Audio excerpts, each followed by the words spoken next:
కొమ్మలు ఎంత పెద్దగా ఉన్నా, మూలాలు అదే అండి వేర్లు బలహీనంగా ఉంటే గాలికి వృక్షం కూలిపోతుందా? దీని అర్థమేంటో తెలుసుకోవాలి అంటే వీడియో చివరి వరకు చూడండి. మీకే తెలుస్తుంది. So, hi friends, welcome back to GK with Satyabhama. Last శ్లోకంలో దుర్యోధనుడు ఏం చేశాడు? మొదట ఒకరిని చూపించాడు, తర్వాత మరికొందరిని లెక్కించాడు. ఇప్పుడు మొత్తం తరాన్ని చూస్తాడు. అదే 6వ శ్లోకం, భగవద్గీత 6వ శ్లోకం. 6వ శ్లోకం.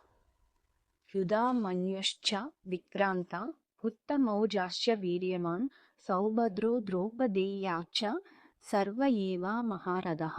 సో ఇక్కడ దుర్యోధనుడు ఇంకా చెప్తున్నాడు. ఇలా ఏమని చెప్తున్నాడంటే, పరాక్రమవంతుడైన యుధామన్యుడు, అలానే శక్తిశాలి అయిన నమౌజుడు, ఇంకా అర్జునుని కుమారుడు అయిన అభిమన్యుడు, ద్రౌపది కుమారులు కూడా, వీళ్ళందరూ మహారథులే. అంటే బలం ఒక్కరికి కాదు, తరానికి వచ్చింది.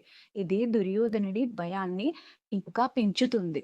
సో ఇప్పుడు మనం స్టెప్ బై స్టెప్గా శ్లోకం ఎక్స్ప్లెయిన్ చేసుకుందాం. సో ఫస్ట్ పార్ట్ ఏంటి? యుధామన్యశ్చ విక్రాంత. సో యుధామన్యు అంటే యుధామన్యుడు అనే ఒక యోధుడి పేరు. నెక్స్ట్ ఏంటి? చ అంటే మరియు లేదా కూడా. తర్వాత విక్రాంత పరాక్రమవంతుడైన లేదా ధైర్యంగా ముందుకు దూసుకు వెళ్ళే వీరుడు. సో కలిపి అర్థం ఏంటంటే, పరాక్రమవంతుడైన యుధామన్యుడు కూడా ఉన్నాడు. ఇక్కడ దుర్యోధనుడు పాండవుల పక్షంలో ఉన్న ధైర్యం, శక్తిగల యోధులను ఒక్కొక్కరిగా లెక్క పెడుతున్నాడు. ఇది ఈ ఫస్ట్ దాని మీనింగ్. నెక్స్ట్ ఏంటి? ఉత్తమౌజాశ్చ వీర్యవాన్. ఉత్తమౌజాహ అంటే ఉత్తమౌజుడు అనే ఒక యోధుని పేరు. నెక్స్ట్ ఏంటి?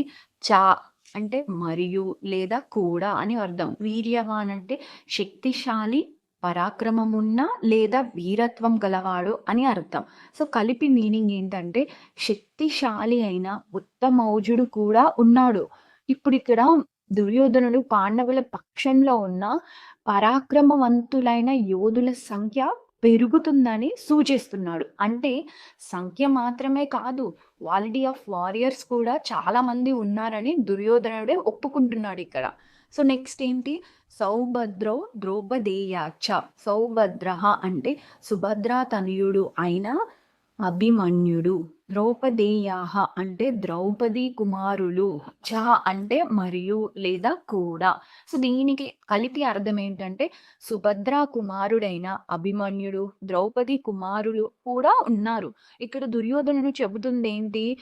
పాండవుల పక్షంలో కేవలం వ్యక్తి యోధులు మాత్రమే కాదు, తర్వాతి తరం వీరులు కూడా సిద్ధంగా ఉన్నారు అని చెప్తున్నాడు.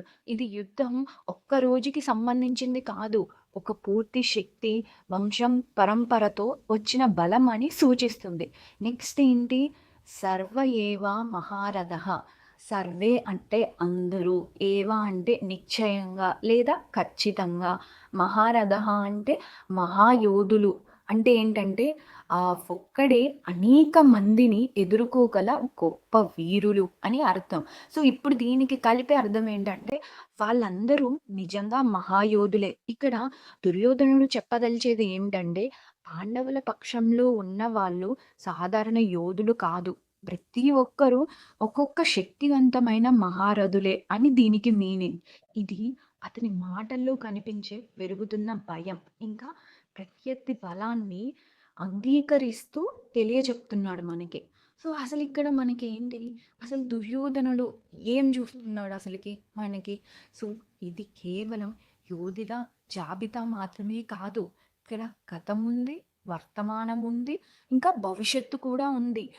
3 తరాలు ఒకే వైపు, అదే అతని నిజమైన భయం. సో ఇప్పుడు ఇది మన లైఫ్కి ఎలా కనెక్ట్ అవుతుందో నేను చెప్పనా? ఒక సింపుల్ ఎగ్జాంపుల్గా. ఫర్ ఎగ్జాంపుల్, మీరు ఒక కంపెనీలో మేనేజర్ అనుకుందాం. సో మీ టీం స్ట్రాంగ్గా ఉంటే సూపర్. కానీ ఒక్కసారి ఇమాజిన్ చేసుకోండి, మన ఆపోజిట్ టీంలో స్ట్రాంగ్ లీడర్స్, స్కిల్డ్ పీపుల్, ఇంకా యూనిటీ కూడా ఉంది. అప్పుడు అది మనకి బెనిఫిట్ కాదు కదా, అది మనకు ఒక థ్రెట్ లాగా అనిపిస్తుంది కదా.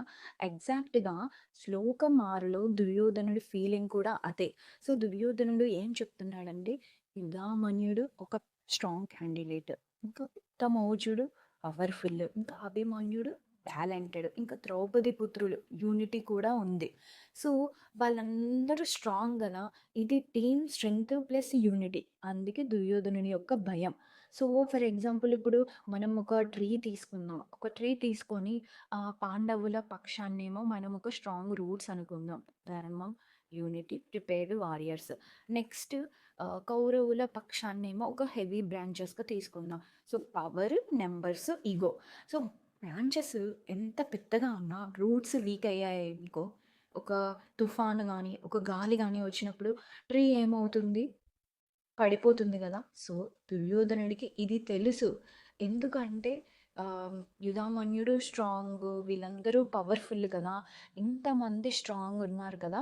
సో నేను ఎక్కడ వీక్ అయిపోతాను అని తన భయం. సో దుర్యోధనుడికి ఇది తెలుసు, అందుకే దుర్యోధనుని భయం. సో టీం స్ట్రాంగ్గా ఉంటే లీడర్ కామ్గా ఉంటాడు, అదే ఆపోజిట్ టీం లీడర్ స్ట్రాంగ్గా ఉంటే అప్పుడు మనం భయపడతాం. అదే దుర్యోధనుడి సిచ్యువేషన్. ఈ శ్లోకం మనకేం చెప్తుందో తెలుసా?